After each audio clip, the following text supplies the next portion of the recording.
umaga sa atin lahat, mga kababayan. Mr. Lim Sasoli. Magbigay po tayo ng opinion tungkol sa pagbuwag ng DPWH.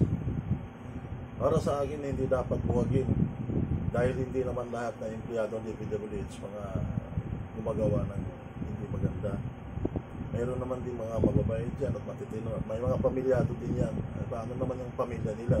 Pangalawa dyan, paano naman yung mga proyekto na mga maayos naman, maapektuhan yun. So, ang gagawin siguro, iripasuhin ng maayos. Sa ganung paraan, hindi na mapunta sa mga loose project.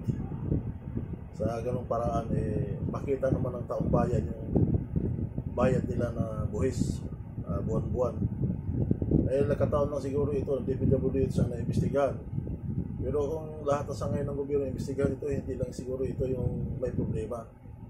So, umaasa tayo sa mga magigiting natin ng mga senador at mga congressman na matitino. Alam ko naman na marami pong matitino. Sana naipasuhin ng maayos at saka panahon na rin siguro na ibalik yung mga death penalty doon sa mga tao na gumawa ng kakurakutan, nagwardas ng pera ng bayan.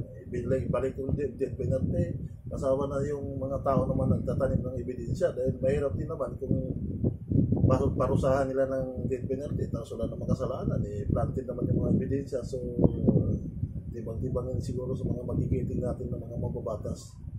Maraming salamat at mabuhay po tayong lahat. God bless.